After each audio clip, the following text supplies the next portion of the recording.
नमस्कार साथियों, आप सभी का स्वागत है आपके अपने channel triple R defence academy पर। हम लोग आज आईटीबीपी, ट्रेडमैन एंड ट्रांसपोर्ट और टेलीकॉम जो भी आपकी परीक्षाएं होने वाली हैं उनके लिए मिश्रित रूप से पूरा सेट आपको फुल मॉक टेस्ट देखने को मिलेगा, जिसमें आपके 50 प्रश्न होंगे। जिस प्रकार के आपकी परीक्षा सेट में होंगे उसी प्रकार से हमने यहाँ पर सेट किए हैं। ये आपके वो लेटेस्ट प्रश्न होंगे जो आपकी परीक्षाओं में पूछे गए हैं पिछली परीक्षाओं में, और जो आने वाली परीक्षा आपकी हैं उनमें पूछे जाने की संभावना है। तो आप हमारे साथ बने रहिएगा। अगर आपको ये वीडियो अच्छा लगे तो वीडियो को लाइक कर दीजिएगा। चैनल को अगर अभी तक आपने सब्सक्राइब नहीं किया है तो कर लीजिएगा, क्योंकि आने वाले समय में आपको इसी प्रकार के सेट व जीके की क्लासें बिल्कुल मुफ्त में, यानी आपसे कोई शुल्क चार्ज नहीं लिया जाएगा, मिलती रहेंगी। अगर अभी तक आपने 3 सेट और हमने अपलोड कर दिए वो नहीं देखे हैं तो प्ले लिस्ट मैंने इसलिए बना दी आपको, तो आप लोग देख सकते हैं जाके वहाँ से। और आप लोगों का बहुत बहुत धन्यवाद है, क्योंकि आप लोगों ने इतना प्यार और सपोर्ट दिया उसकी वजह से। तो चलिए चालू करते हैं हमारा आज का जो सेशन है उसकी ओर। सबसे पहले हम लोग कर लेते हैं सामान्य ज्ञान का जो हमारा पेपर सेट है। तो यहाँ पर हमारा पहला प्रश्न है, निम्नलिखित में से कौन सी नदी कृष्णा नदी की सहायक नदी नहीं है। जी हाँ, नदियों से आपके 1 से 2 नंबर जरूर देखने को मिलेंगे। तो आपको बताना निम्नलिखित में से कौन सी नदी कृष्णा नदी की सहायक नदी नहीं है। तो यहाँ पर अगर हम लोग बात कर लेते हैं तो कृष्णा नदी की सहायक नदियाँ हम लोग सबसे पहले देख लेते हैं कौन कौन सी। तुंगभद्रा है, मालप्रभा है और घाटप्रभा। याद रखिएगा, तुंगभद्रा, मालप्रभा, घाटप्रभा। बाकी जो आपकी अमरावती है ये आपकी कृष्णा नदी की सहायक नदी नहीं है। चलिए आगे देख लेते हैं। हमारा जो अगला क्वेश्चन है, नेपा नगर निम्नलिखित में से किससे संबंधित है। जी हाँ, नेपा नगर जो है किससे संबंधित है आपको बताना है। तो बात कर लेते हैं नेपा नगर की। तो ये आपका पेपर मिल से संबंधित है, यानी ऑप्शन ए बिल्कुल राइट आंसर होगा। ये कहाँ पर स्थित है, तो ये आपका मध्य प्रदेश में स्थित है। नेपा नगर जो ये आपका मध्य प्रदेश में स्थित है, तो ये भी आप लोग याद रखिएगा। चलिए आगे देख लेते हैं। हमारा जो अगला क्वेश्चन है, अधिकांशतः प्राकृतिक प्रक्रिया द्वारा किसी वस्तु का उत्पादन किसका क्रियाकलाप है। जी हाँ, अधिकांशतः जो आपका उत्पादन किया जाता है ये किस क्रियाकलाप के अंतर्गत आता है। तो जो भी वस्तुएं उत्पादित की जाती हैं ये आपकी प्राथमिक क्षेत्र के अंतर्गत आती हैं। याद रखिएगा, ऑप्शन ए बिल्कुल राइट आंसर होगा। जैसे यहाँ की कृषि का जो कार्य जुड़ा हुआ होता है ये भी आपका प्राथमिक क्षेत्र के अंतर्गत आ जाता है। चलिए आगे देख लेते हैं। हमारा जो अगला क्वेश्चन है उसकी ओर, भारत में कितने मुख्य बंदरगाह हैं। जी हाँ, आपको बताना है भारत में कितने मुख्य बंदरगाह हैं। तो बात कर लेते हैं भारत में मुख्य बंदरगाहों की। तो ये आपके 12 बंदरगाह हैं। याद रखिएगा, ऑप्शन डी बिल्कुल राइट आंसर होगा, 12। चलिए आगे देख लेते हैं। हमारा जो अगला क्वेश्चन है उसकी ओर, आपको बताना है पांड्य वंश की राजधानी कहाँ थी। जी हाँ, पांड्य वंश जो था इसकी राजधानी कहाँ पर थी। ऑप्शन की अगर हम लोग बात कर लेते हैं, मैसूर, कांचीपुरम, मदुरै, द्वार समुद्रम। तो ये आपका थे यहाँ पर मदुरै में। याद रखिएगा, ऑप्शन नंबर सी बिल्कुल राइट आंसर होगा, मदुरै। चलिए आगे देख लेते हैं। महात्मा गांधी किसे राजनीतिक गुरु मानते थे। जी हाँ, महात्मा गांधी जो अपना राजनीतिक गुरु मानते थे ये गोपाल कृष्ण गोखले को मानते थे, यानी ऑप्शन सी बिल्कुल राइट आंसर होगा, गोपाल कृष्ण गोखले। चलिए आगे देख लेते हैं। हमारा जो अगला क्वेश्चन है, किस शास्त्रीय नृत्य में मुखौटे का प्रयोग किया जाता है। तो आप लोग इसको स्टार बना सकते हैं, क्योंकि कई बार एग्जाम में पूछा भी जा चुका है। जी हाँ, किस शास्त्रीय नृत्य में मुखौटे का जो मुखौटा लगाया जाता है उसका प्रयोग किया जाता है। तो यहाँ पर अगर हम लोग ऑप्शन की बात कर लेते हैं, कथक, कथकली, उड़ीसी और आपका भरतनाट्यम। तो यहाँ पर राइट आंसर की अगर हम लोग बात करेंगे तो ये कथकली में आपका प्रयोग किया जाता है। जो मुखौटे का प्रयोग किया जाता है ये आपका कथकली में किया जाता है। चलिए आगे देख लेते हैं। हमारा जो अगला क्वेश्चन है, निम्नलिखित में से कौन सा स्थल जैन गुफाओं के लिए प्रसिद्ध है। जी हाँ, जैन गुफाओं के लिए कौन सा स्थल प्रसिद्ध है। एलोरा, खंडगिरी, कपिलास और सारनाथ। तो यहाँ पर जैन गुफाओं के लिए जो आपका ये प्रसिद्ध है तो ये आपका खंडगिरी है। याद रखिएगा, जी हाँ, खंडगिरी जो ये है आपका ये जैन गुफाओं के लिए प्रसिद्ध है। तो ऑप्शन नंबर यहाँ पर बी बिल्कुल राइट आंसर होगा। चलिए आगे देख लेते हैं। हमारा जो अगला क्वेश्चन है, बौद्ध धर्म के प्रवर्तक गौतम बुद्ध की जन्मस्थली है। जी हाँ, आपको बताना है कि गौतम बुद्ध की जो जन्मस्थली है कहाँ पर है।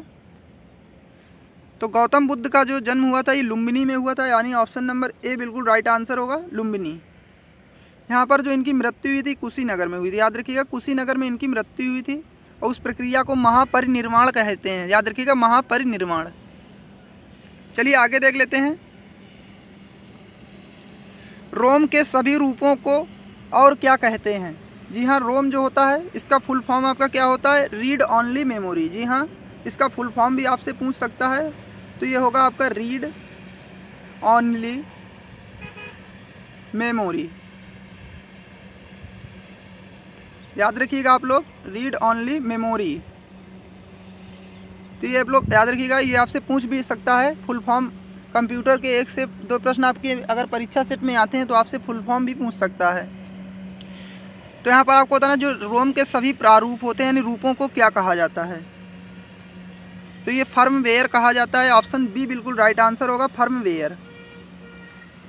चलिए आगे देख लेते हैं हमारा जो अगला क्वेश्चन है उसकी ओर। यहाँ पर आपको बताना है, आकार के अनुसार सौर मंडल के ग्रहों का अवरोही क्रम। याद रखिएगा, अवरोही क्रम यहाँ पर आपको बताना है, यानी बड़े से छोटे की तरफ आपको जाना है। अगर आपसे आरोही पूछे तो छोटे से बड़े की तरफ। ये आपका गणित में भी आपका पूछ लिया जाता, संख्याएं दे दी जाती हैं, आपको सेट करना होता है आरोही और अवरोही। तो अगर आपसे पूछे आरोही तो आपको जैसे छोटे से बड़े की तरफ, जैसे 5 है, 6 है, 7 है, तो ये आपका आरोही क्रम हो गया। अगर बात कर लेते हैं अवरोही क्रम की, तो यहीं से 7, 6, 5, तो ये आपका यहाँ पर बड़े से छोटा। तो यहाँ पर आपका क्या अवरोही क्रम पूछा गया, यानी बड़े से छोटा।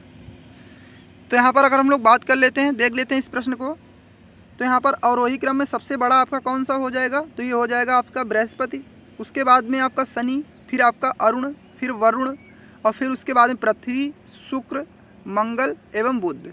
तो बुध जो होगा ये आपका सबसे छोटा ग्रह होगा। तो ऑप्शन ए बिल्कुल राइट आंसर होगा। याद रखिएगा, ऑप्शन ए यहाँ पर हमारा बिल्कुल राइट आंसर होगा।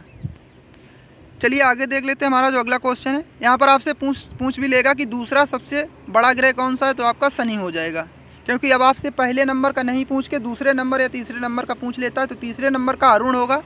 चलिए आगे देख लेते हैं। अराकान योमा प्रसार उस हिमालय का है जो स्थित है। जी हाँ, अराकान योमा जो है किस हिमालय का प्रसार है, आपको बताना है। जी हाँ, अराकान योमा जो है किस हिमालय का प्रसार है, तो ये आपका है म्यांमार में। याद रखिएगा, ये म्यांमार में स्थित आपका, जी हाँ, म्यांमार में स्थित अराकान योमा। चलिए आगे देख लेते हैं। भारत में सबसे बड़ा ज्वार नदमुख किस नदी के मुहाने पर स्थित है? कई बार आपके एग्जाम में पूछा भी गया है ये प्रश्न, याद रखिएगा आप लोग। कई बार आपके एग्जाम में पूछा भी गया है कि भारत में सबसे बड़ा ज्वार नदमुख जो है किस नदी के मुहाने पर स्थित है। तो यहाँ पर अगर हम लोग बात कर लेते हैं गोदावरी की, तो इसी नदी के किनारे जो आपका, इसी नदी के मुहाने पर सबसे बड़ा ज्वार नदमुख बनाती है ये नदी। याद रखिएगा, तो ऑप्शन नंबर सी बिल्कुल राइट आंसर होगा। चलिए आगे देख लेते हैं हमारा जो अगला क्वेश्चन है उसकी ओर। किस अवधि में पूरा भारतवर्ष दक्षिण पश्चिमी मानसून के प्रभाव में आ जाता है? जी हाँ, आपको बताना है किस अवधि के दौरान जो दक्षिणी पश्चिमी मानसून के प्रभाव में जो है पूरा भारत आपका आ जाता है। तो ये आ जाता है आपका 10 से 20 जून के, यानी 10 से जो 20 जून होता है उसी के बीच में पूरे भारत में आपका मानसून प्रवेश कर जाता है, पूरी तरीके से आ जाता है। चलिए आगे देख लेते हैं हमारा जो अगला क्वेश्चन है उसकी ओर।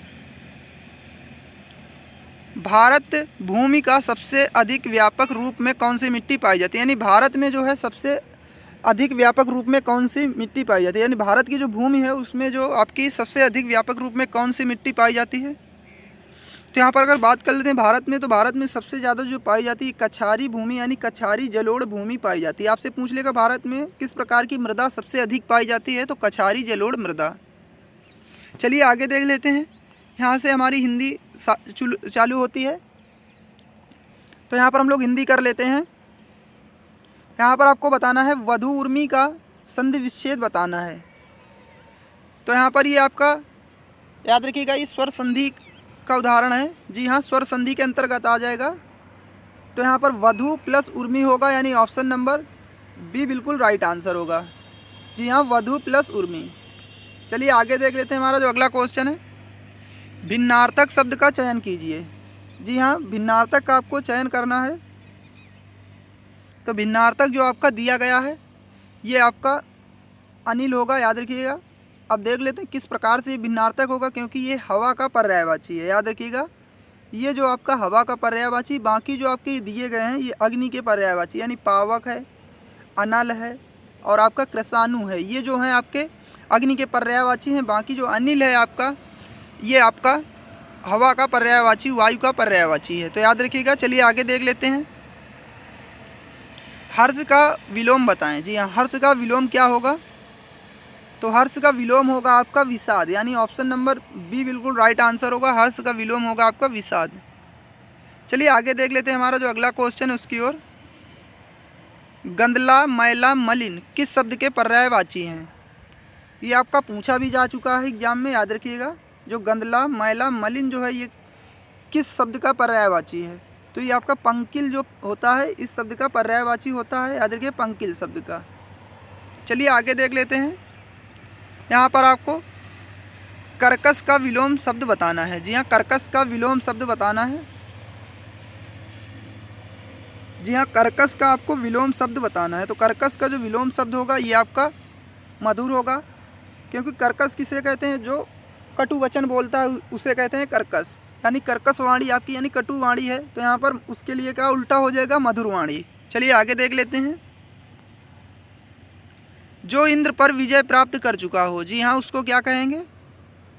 तो इंद्रजय, इंदु, जितेंद्री, इंद्रजीत। तो यहाँ पर जो इंद्र पर विजय प्राप्त कर चुका हो उसे कहते हैं इंद्रजीत, यानी ऑप्शन नंबर सी बिल्कुल राइट आंसर होगा, इंद्रजीत। चलिए आगे देख लेते हैं हमारा जो अगला क्वेश्चन है। उच्च कुल में पैदा होने वाले व्यक्ति को क्या कहा जाता है? जी हाँ, उच्च कुल में पैदा होने वाले व्यक्ति को क्या कहा जाता है? तो ये आपका कहा जाता है कुलीन, यानी ऑप्शन नंबर डी बिल्कुल राइट आंसर होगा, कुलीन। चलिए आगे देख लेते हैं हमारा जो अगला क्वेश्चन है। ईश्वर तुम्हें दीर्घायु दे, अर्थ के आधार पर वाक्य का भेद बताइए। तो यहाँ पर आदमी क्या करता है? इच्छा से कह देता है, इच्छावाचक ये आपका हो जाएगा वाक्य, याद रखिएगा। इच्छा से कहेगा एकदम, अगर उसकी इच्छा तृप्त है तो क्या कहेगा? ईश्वर तुम्हें दीर्घायु दे, यानी जब वो खुश हो जाता है तो इच्छा से अपनी ये कह देता है, याद रखिएगा। चलिए तो इच्छावाचक हो जाएगा। श्री गणेश का विलोम शब्द बताइए। जी हाँ, श्री गणेश का विलोम शब्द क्या होगा? यहाँ पर आपको हिंदी के थोड़े ठीक ठाक प्रश्न आपको देखने को मिल रहे होंगे। तो यहाँ पर ऑप्शन की अगर बात कर लेते हैं, राधा, विनाश, इति श्री, इनमें से कोई नहीं। तो यहाँ पर आपका राइट आंसर की हम लोग बात कर लेते हैं। तो श्री गणेश का विलोम शब्द जो होगा इति श्री होगा, यानी ऑप्शन नंबर बी बिल्कुल राइट आंसर होगा। चलिए आगे देख लेते हैं हमारा जो अगला क्वेश्चन है। फूल का पर्यायवाची शब्द नहीं है। जी हाँ, फूल का पर्यायवाची शब्द नहीं है। तो यहाँ पर हम लोग बात कर लेते हैं फूल के कौन कौन से पर्यायवाची हैं। तो ये आपका कुसुम हो जाएगा, पुष्प हो जाएगा, यहाँ पर आपका सुमन हो जाएगा। बाकी जो ये तनुजा है ये आपका नहीं होगा, याद रखिएगा। तनुजा है ये फूल का पर्यायवाची नहीं है। तो आप लोग याद रखिएगा, क्योंकि यहाँ से आपके ज़्यादातर प्रश्न पूछे जाते हैं। फूल का है, वायु का है, अग्नि का है, सूर्य का है, इनके पर्यायवाची आपके पूछे जाते रहते हैं एग्जाम में। चलिए आगे देख लेते हैं। किस रस को रसराज कहा जाता है? जी हाँ, आपको बताना है किस रस को रसराज कहा जाता है। तो यहाँ पर अगर हम लोग बात कर लेते हैं, श्रृंगार रस को रसराज के नाम से जाना जाता है, यानी ऑप्शन नंबर सी बिल्कुल राइट आंसर होगा, श्रृंगार रस। तो ये थे हिंदी के प्रश्न आपके। जी हाँ, ये हिंदी के प्रश्न थे। तो अभी तक आपने कितने अटेम्प्ट किए आपने जोड़ते रहिएगा, आखिरी में हमें कमेंट बॉक्स में लिख के ज़रूर बताइएगा। अगर वीडियो अच्छा लग रहा हो तो वीडियो को ज़रूर लाइक करिएगा और दोस्तों को ना शेयर करना भूलें। चलिए आगे देख लेते हैं। तो यहाँ से रीजनिंग का हमारा पोर्शन शुरू होता है। जी हाँ, रीजनिंग का हमारा पोर्शन शुरू होता है। तो हम लोग देख लेते हैं रीजनिंग का हमारा जो पहला प्रश्न है उसकी ओर। यहाँ पर क्या बोला गया? राजा रघु से धीमे चलता है। तो ये हमारा हो गया राजा। राजा क्या है? रघु से धीमे चलता है। तो रघु यहाँ पर अपना आगे आ जाएगा। अब क्या कह रहा है? गुरु रघु जितना तेज चलता है, तो गुरु इसके बराबर ही चलेगा, यानी गुरु भी आपका यहीं पर आ जाएगा। गुरु जो है इसके बराबर चल रहा है, तो ये दोनों एक ही कंडीशन में आ जाएंगे। तथा कृष्णा गुरु से तेज चलता है, तो कृष्णा जो है गुरु से तेज चलेगा, तो यहाँ पर आपका कृष्णा आ जाएगा। तो कृष्णा जो है ये गुरु से तेज चलेगा। तदनुसार सबसे तेज कौन चलता है? तो यहाँ पर आप लोग क्या लगा देंगे ऑप्शन में? तो ऑप्शन में आप लोग लगा देंगे कृष्णा। जी हाँ, कृष्णा लगा दें, जो कि आपका गलत आंसर हो जाएगा, क्योंकि यहाँ पर रघु के बारे में कोई बात नहीं कही गई, तो रघु भी हो जाएगा इसका राइट। तो यहाँ पर आंसर क्या होगा, रघु तथा गुरु दोनों, यानी ऑप्शन नंबर डी बिल्कुल राइट आंसर होगा। तो इस प्रकार से आप लोग करिएगा, क्योंकि यहाँ पर आप लोग जब दो बराबर क्या है एक की, तो आपकी कंडीशन यहाँ पर तय नहीं की गई है। जी हाँ, उसकी कंडीशन तो यहाँ पर तय नहीं की गई है, तो इसी हिसाब से दोनों आपका हो जाएगा राइट आंसर। अगर आपका दोनों नहीं दिया होता तो आपका कृष्णा हो जाता है, याद रखिएगा। चलिए आगे देख लेते हैं। तो पासे से आपका एक सवाल आ सकता है। जी हाँ, पासे से। तो यहाँ पर आपको बताना है वह कौन सी संख्या जो एक फलक के सामने होगी। तो यहाँ पर सबसे पहले जो कॉमन है उनको हटा देते हैं। 4 का ये कॉमन है, 4 को यहाँ से हटा देते हैं। यहाँ पर दो कॉमन मिल गया, 2 को हटा देते हैं, तो यहाँ पर आसानी हो गई। 3 का विपरीत आपका क्या हो गया, 1। तो 1 का विपरीत क्या होगा, 3 होगा। तो ऑप्शन डी में हमारा दिया गया 3, याद रखिएगा। तो ऑप्शन इसका डी बिल्कुल राइट आंसर हो जाएगा 3। चलिए आगे देख लेते हैं। यहाँ पर आपको बताना है इसको किस प्रकार से करना है। तो यहाँ पर आप लोग वीडियो को पॉज करके देख सकते हैं। जी हाँ, थोड़ा सा रोक लें, फिर आप अपना क्वेश्चन बना लें। तो यहाँ पर आपको कुछ नहीं करना है, इनका गुणा कर देना है। 9 × 45 × 6, तो 45 इंटू में 6 कर देंगे हम लोग। तो 6 × 5 = 30, और 6 × 4 = 24, और 3 × 27, तो 270 हो गया। तो यहाँ पर आपका क्या कंडीशन फॉलो कर रही है कि इनका सबका जो है ये आपको गुणा कर देना है। तो गुणा कर देंगे तो आपका आंसर आ जाएगा। तो चलिए इनका भी हम लोग गुणा कर देते हैं। तो यहाँ पर 4 × 8 = 32, और 32 का आप लोग जब भाग लगा देंगे, यहाँ पर 32 का भाग लगा देंगे, या फिर ऑप्शन से आप भाग ना लगाएं तो ऑप्शन से गुणा कर लें। तो 32 का जब भाग लगाएं 7 बार चला जाएगा, या 32 में आप लोग ऑप्शन के हिसाब से गुणा कर लेंगे तो आपको ये संख्या प्राप्त हो जाएगी। तो 32 में 7 का गुणा कर देंगे, 7 दूनी 14, 7 त्रिक 21, 1 22, तो ये आपकी संख्या देखिए प्राप्त हो गई। यहाँ पर या तो आप क्या कर लीजिए, ये जो 8 चौक 32 है, 32 का इसमें भाग लगा दीजिए तो आपकी 7 निकल कर आ जाएगी, या आप नहीं भाग लगा पा रहे हैं तो ऑप्शन के हिसाब से गुणा कर लें तो आपको ये संख्या प्राप्त हो जाएगी। चलिए आगे देख लेते हैं हमारा जो अगला क्वेश्चन है। तो यहाँ पर इसका राइट आंसर क्या था, 7 था, याद रखिएगा। चलिए आगे देख लेते हैं। तो यहाँ पर आपको महीना दे दिया गया है, जनवरी, फरवरी, मार्च, अप्रैल, मई, जून। तो यहाँ पर आपका ये कोड दे दिया गया है, और फिर आपसे ये जो प्रश्नवाचक दे दिया गया है इसका कोड आपके से पूछ लिया गया है, तो आपको बताना है।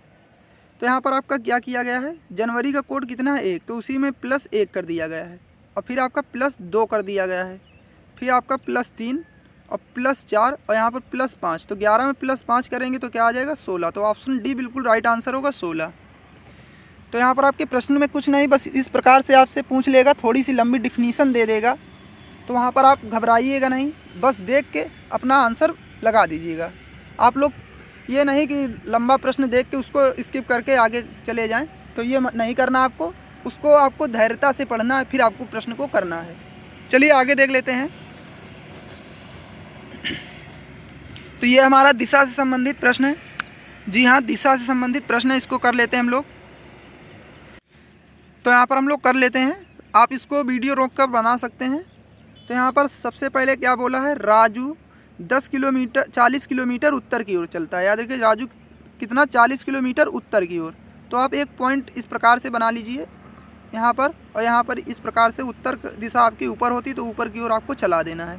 कितना, 40 किलोमीटर। आपको कलर दिखाई दे रहा है या नहीं, चलिए कलर चेंज कर देते हैं। मैं यहाँ पर कलर चेंज कर लेता हूँ।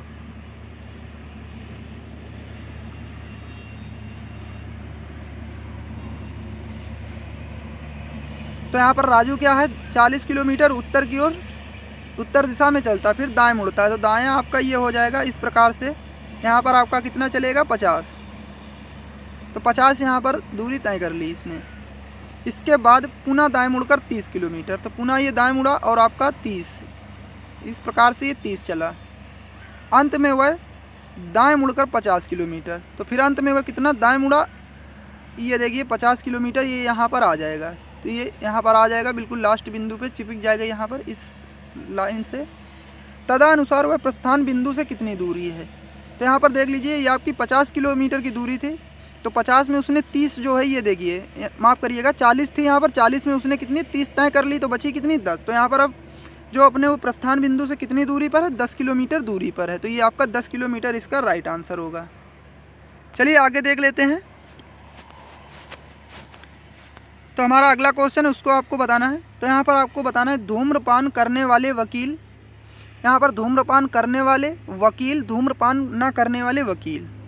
तो यहाँ पर इसका जो डायग्राम कैसे बनेगा, वकील जो आपका बीच में आ जाएगा, ये आपका वकील हो गया। तो धूम्रपान करने वाले इस साइड आ जाएंगे। कुछ वकील आपका धूम्रपान करते हैं और कुछ वकील जो धूम्रपान नहीं करते, तो इस प्रकार से। तो ये ऑप्शन सी में आपका दिया गया, तो बिल्कुल राइट आंसर होगा। इस प्रकार से आपको बना लेना है। चलिए आगे देख लेते हैं हमारा जो अगला क्वेश्चन उसकी ओर। ऐसे कितने छात्र हैं जिन्होंने रसायन शास्त्र या जीव विज्ञान शास्त्र लिया है।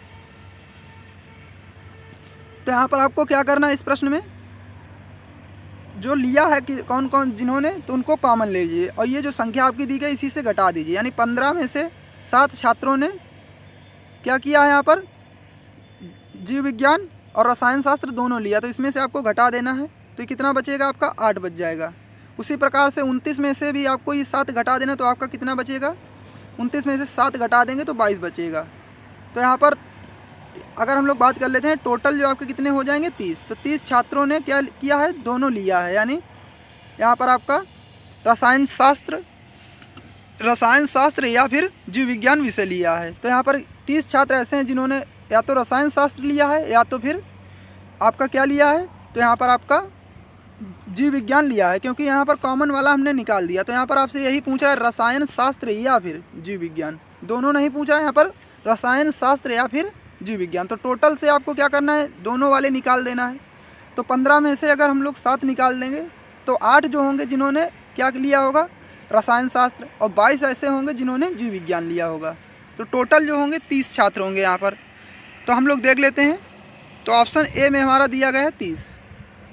चलिए आगे देख लेते हैं हमारा जो अगला क्वेश्चन उसकी ओर।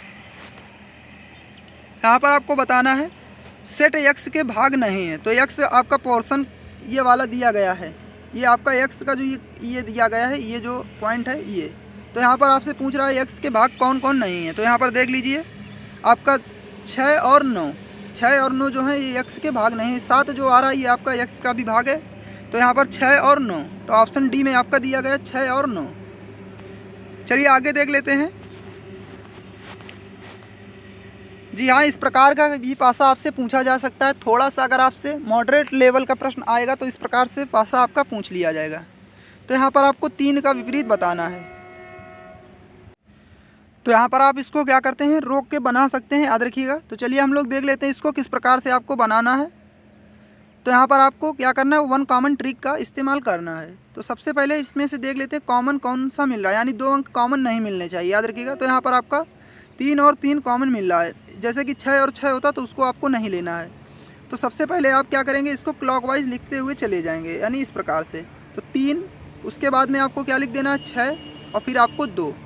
अब यहाँ पर इसको भी आपको क्लॉकवाइज 3, 1 और आपका यहाँ पर आ जाएगा 4। जी हाँ, इसको जब आप क्लॉकवाइज लिखेंगे तो इस प्रकार से, और फिर ये आपका इस प्रकार से क्लॉकवाइज आपको ले जाना। तो यहाँ पर अब आपसे क्या पूछ रहा है, 3 के विपरीत। तो यहाँ पर देख लीजिए कौन सी संख्या जो यहाँ पर नहीं आई है। तो यहाँ पर 3 के विपरीत वही होगी जो यहाँ पर नहीं होगी, यानी 6 का विपरीत तो आपका 1 हो गया और 2 का विपरीत आपका 4 हो गया। तो बची हुई संख्या कौन सी है, 5। तो 5 जो होगी आपका 3 के विपरीत होगी, यानी ऑप्शन नंबर ए बिल्कुल राइट आंसर होगा। याद रखिए ए हमारा बिल्कुल राइट आंसर होगा। तो आप ए को टिक लगा सकते हैं। यहाँ पर मैं आपको एक बार फिर से समझा देता हूँ, यहाँ पर फिर से आप लोग देख लीजिए। तो सबसे पहले आपको क्या करना है, 1 अंक आपको कॉमन ले लेना, यानी 2 अंक कॉमन पासे में नहीं होना चाहिए। तो यहाँ पर हम इसको ये देख लीजिए, 3 यहाँ पर भी है आपका, 3 यहाँ पर भी है। तो सबसे पहले 3 ले लेते हैं, 3 हमने लिखा। उसके बाद में इसको क्लॉकवाइज घुमा दीजिए। 3 के बाद आपका 6 आ जाएगा, 6 के बाद में आपका 2 आ जाएगा। तो इसको इस प्रकार से लिख देना है, इस प्रकार से लिख दिया। अब इसी को भी क्लॉकवाइज, यहाँ इसी को भी क्लॉकवाइज, तो यहाँ पर 3 और यहाँ पर फिर उसके बाद में आपका 1 आ जाएगा और फिर आप जब क्लॉकवाइज घुमाएंगे तो आ जाएगा आपका 4। और यहाँ पर देख लीजिए ये सभी का विपरीत आपका निकला, जो बची हुई है वही आपका 3 के विपरीत हो जाएगी। तो चलिए आगे देख लेते हैं हमारा जो अगला प्रश्न है उसकी ओर।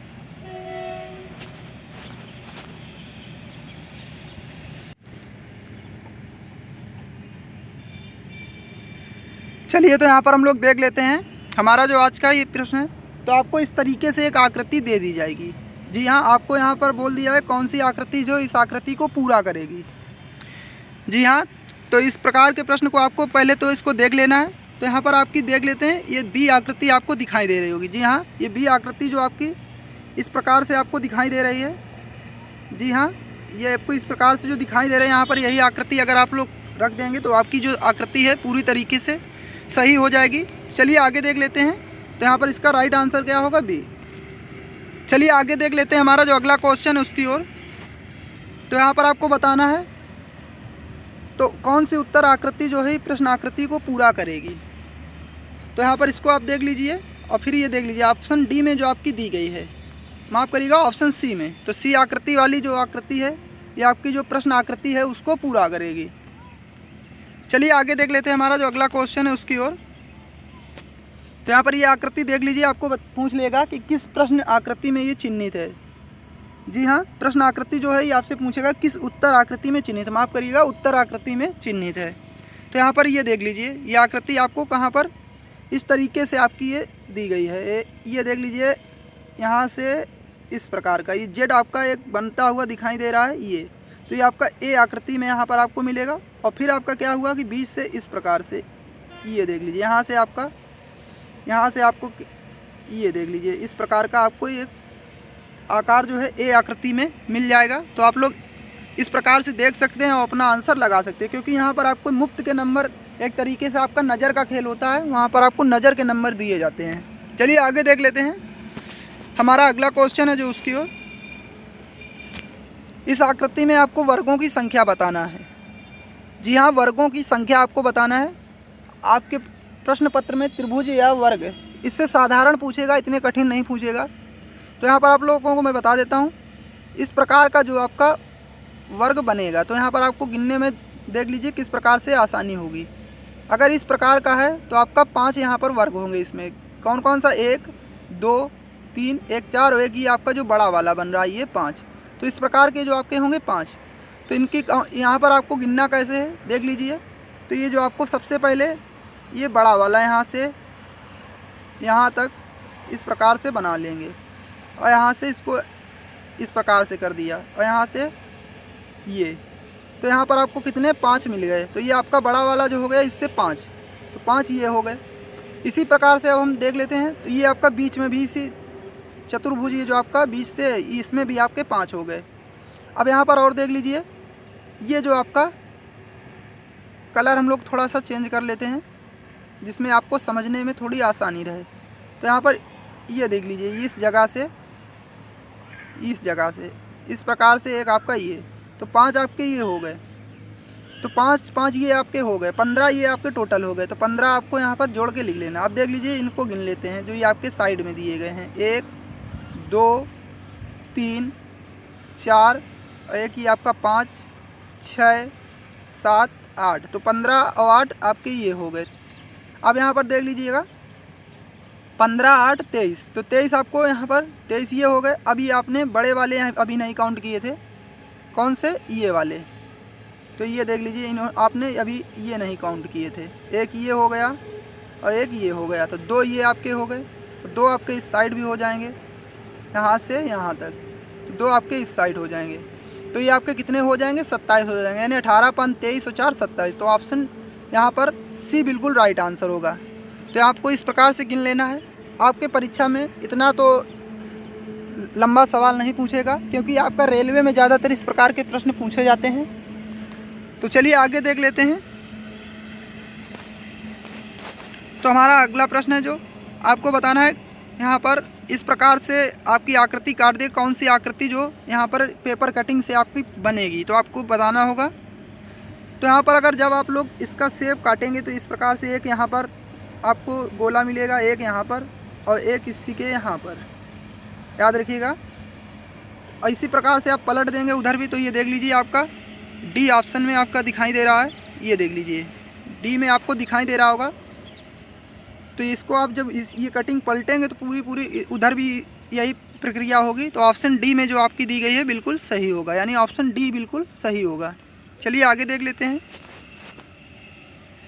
यहाँ पर आपको बताना है कि दर्पण प्रतिबिंब बताना है। जी हाँ, दर्पण प्रतिबिंब बताना है। तो यहाँ पर देख लीजिए तो दर्पण प्रतिबिंब में क्या होगा, तो सीधा इसका पलट दिया जाएगा, यानी बाएं है जो दाएं चला जाएगा। तो इसका किस प्रकार से हो जाएगा, इस प्रकार से ये। तो ये आपका जब पलटेंगे तो आपको इसी प्रकार की ये जो लकीर है उस साइड, ये देख लीजिए यहाँ पर आ गए, और ये जो बीच की आपकी वैसे ये इधर हो जाएगी और ये पलट जाएगी। तो ऑप्शन सी में बिल्कुल यहाँ पर राइट हो जाएगा। चलिए आगे देख लेते हैं। तो यहाँ से हमारा मैथ का पोर्शन शुरू होता है। तो यहाँ पर आपको बताना है कि 500 का 860%। जी हाँ, 500 का 860%। परसेंट का निशान हटाएंगे तो सीधे सीधे 100 नीचे लाएंगे, और प्लस यहाँ पर 800 का 860 का कितना है 50%। 50% को 1/2 लिख लीजिएगा, 1/2। यहाँ पर 2 से काट देंगे तो 2 चौको 8 और 2 तिहाई 6, तो 300 आपका 430 हो जाएगा, माफ़ करिएगा 430। तो यहाँ पर ये 0 से ये 0 और ये 0 से ये 0। अब इसको आप क्या करेंगे, 5 का गुणा कर देंगे इसमें, 5 6 का 30 और 5 40 और 3 43, तो 430। 430 इंटू 430 आपको जोड़ देना है, तो आपका 860 हो जाएगा, यानी ऑप्शन नंबर सी बिल्कुल राइट आंसर होगा। चलिए आगे देख लेते हैं। तो ये हमारा प्रश्न है, इसको आपको बताना है। इसमें क्या लिखा है, एक परीक्षा में 35% छात्र पास हुए और 455 छात्र फेल हुए, तो परीक्षा में कितने छात्र बैठे। तो यहाँ पर देख लीजिए, आपका टोटल आपकी परीक्षा कितने नंबर की हुई, 100 नंबर। 100 में आपका क्या हुआ 35%, तो यहाँ पर आपके पास हो गए। तो फेल कितने हो गए होंगे, तो सीधे सीधे आपके 65% छात्र फेल हो गए होंगे। यही बराबर आपका दे दिया गया है 455 के। जी हाँ, 455 के यही दे दिया गया है। तो सीधे सीधे आपको क्या कर देना है, 455 बटे में आपको 65% जो आपके यहाँ पर ये फेल छात्र हैं, तो आपको फेल छात्र का डाटा बटे में कर देना है और इंटू में 100 कर देना है।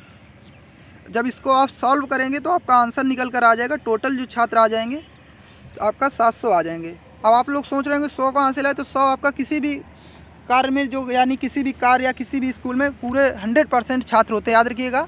तो आपको 100% से गुणा करना है। चलिए आगे देख लेते हैं हमारा जो अगला क्वेश्चन है उसकी ओर।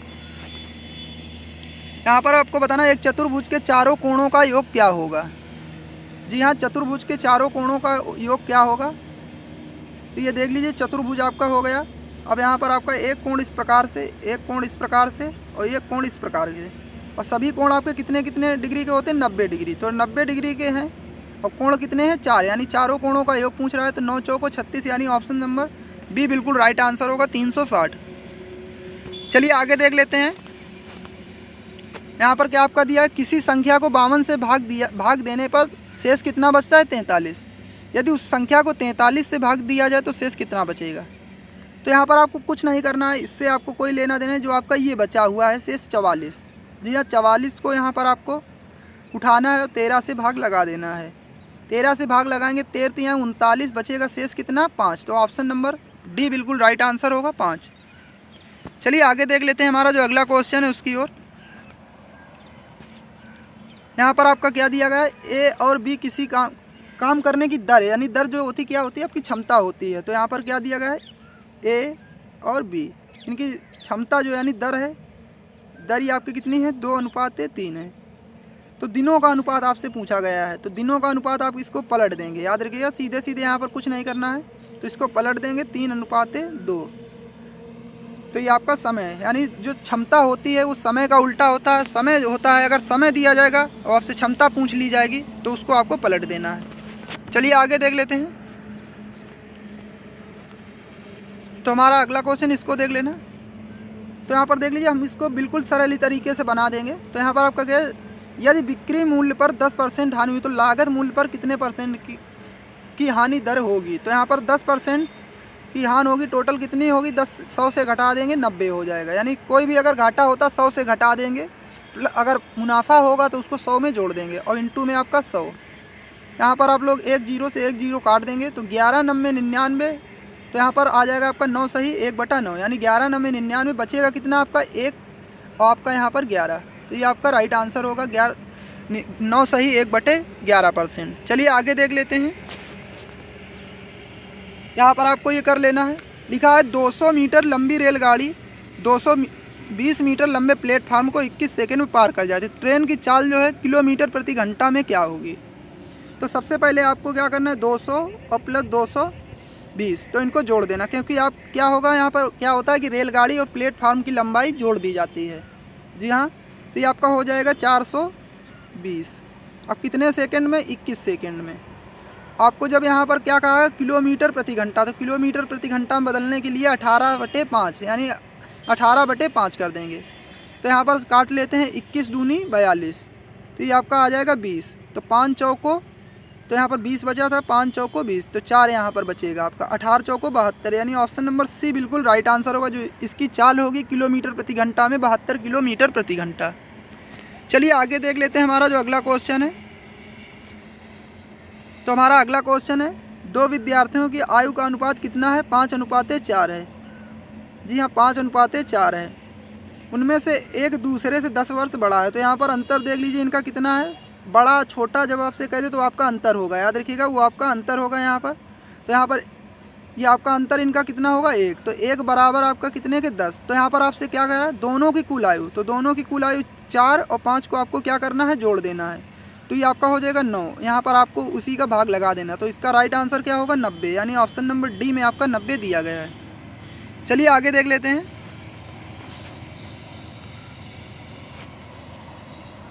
तो यहाँ पर ये क्वेश्चन हम लोग देख लेते हैं थोड़ा सा।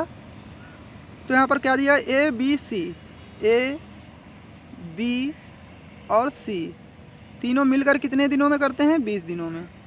यहाँ पर क्या लिखा हुआ है, यदि बी और सी अलग अलग 40 और 50 दिन, तो यानी बी और सी इस प्रकार से आपको लिख देना है, 40 और 50, 40 और 50। अब यहाँ पर आपको क्या करना है, इनका एलसीएम ले लेना है। जी हाँ, एलसीएम ले लेना है। तो यहाँ पर हम लोग इधर लिख लेंगे, जगह नहीं है। तो इनका एलसीएम आप लोग लेंगे तो कितना आ जाएगा। जी हाँ, एलसीएम आपको ले लेना है। तो 40 का अगर 200 में, हाँ 200, 40 पंचे 200, तो यहाँ पर 200 इसका एलसीएम आ जाएगा। जी हाँ, 200 एलसीएम आ जाएगा। अब यहाँ पर मैंने आपको क्या बताया था पहले प्रश्नों में, ए से यहाँ पर ए पूछा जा रहा है, माफ़ करिएगा, ए पूछा जा रहा है, तो ए आपको यहाँ पर लिख लेना है। तो बी से बी को हटा देंगे, घटा देंगे यानी माइनस कर देंगे, और सी को सी से माइनस कर देंगे। तो यहाँ पर 200 आया, तो 20 दाम 200, तो 20 का भाग जो यहाँ पर 200 में लगा देना, 10 बार चला जाएगा। ठीक है, उसके बाद आपको क्या करना है, आपका ये घाटा हो रहा है यानी हट रहे हैं, तो इनको घटाना है सीधे सीधे। 40 पंचे 200, फिर आपका क्या हुआ है, 50 चौको 200। तो यहाँ पर आपको माइनस माइनस के हैं तो इनको आपको जोड़ लेना है। तो 5 4 9 में 10 में से 1 हटा देंगे तो आपका बचेगा 9, हटा देंगे तो बचेगा 1, तो 200 इसका राइट आंसर होगा। चलिए आगे देख लेते हैं। आगे जो हमारा अगला क्वेश्चन है, तो यहाँ पर 200 आप लोग टिक लगा दीजिएगा। आप लोगों को समझ में आया नहीं तो इस बार फिर से हम लोग देख लेते हैं, इसको देख लीजिएगा आप लोग। सबसे पहले आपको क्या करना है, इन तीनों को लिख देना है, यानी इन तीनों का काम कितना है, 20 होगा। ए बी सी जो है, ए बी और आपका सी, ये तीनों मिलकर 20 दिन में करते हैं। बी और सी अलग अलग, तो बी और सी अलग अलग जो हैं, तो ये आपका 40 दिन और 50 दिन। अब यहाँ पर आपको क्या करना है, इनका सभी का एलसीएम लेंगे, 200 आ जाएगा। जी हाँ, एलसीएम जो लेंगे 200 आ जाएगा। उसके बाद में सबसे पहले ए निकालना है, तो बी को घटा दीजिए, यहाँ पर सी को घटा दीजिए, तो इनको हटा देना है। हटाना मतलब घटा देना है इनको। तो 20 दाम 200, 10 आ जाएगा। तो तीनों जो थे 10 दिन में करते थे। अब यहाँ पर 40 पंचे 200, 5 दिन में जो है यहाँ पर बी का हटा दें। और सी की अगर बात करते हैं तो सी आपका 50 चौको 200, तो यहाँ पर ये आपका यहाँ पर बचेगा 9, और 9 में हटा देंगे यहाँ पर 10 से, तो बचेगा 1, यानी ये जो माइनस के आपको क्या करना है, 10 से घटा देना है। तो आपका 200 बचेगा, 200 में भाग लगा देंगे 1 का, तो आपका आ जाएगा 200। ऑप्शन सी बिल्कुल राइट आंसर होगा। चलिए आगे देख लेते हैं। जी हाँ, इकाई का अंक आपको बताना है। तो इस तरीके से आपकी संख्याएं दे दी जाएंगी, 91, 92, 93। तो यहाँ पर आपका क्या होगा, जहाँ पर आपको 2 और 5, जी हाँ 92 के बाद आपको यहाँ पर 93, 94 फिर 95 मिल जाएगा। तो यहाँ पर 2 और 5 का जब गुणा हो जाएगा तो सीधे सीधे आपका 0 हो जाएगा, याद रखिएगा। अगर 0 हो गया तो क्या होगा, तो इकाई का अंक आपका 0 ही मिलेगा। तो यहाँ पर ए बिल्कुल राइट आंसर होगा, 0। चलिए आगे देख लेते हैं हमारा जो अगला क्वेश्चन है। तो ये था हमारा आज का सेशन, माफ़ करिएगा इतने ही प्रश्न थे आपके। तो ये आपके हमने टोटल 50 प्रश्न कराए हैं। तो आपको कैसा लगा ये सेशन आप हमें कमेंट बॉक्स में लिखकर ज़रूर बताएं। अगर आपको सेशन अच्छा लगा हो तो वीडियो को लाइक कर दीजिएगा। चैनल को अगर अभी तक आपने सब्सक्राइब नहीं किया है तो कर लीजिएगा, क्योंकि आपको पर डे इसी प्रकार के सेट व जीके के सेट आपको देखने को मिलते रहेंगे जब तक आपकी परीक्षाएँ नहीं होंगी। तो इसी के साथ में जय हिंद, जय भारत।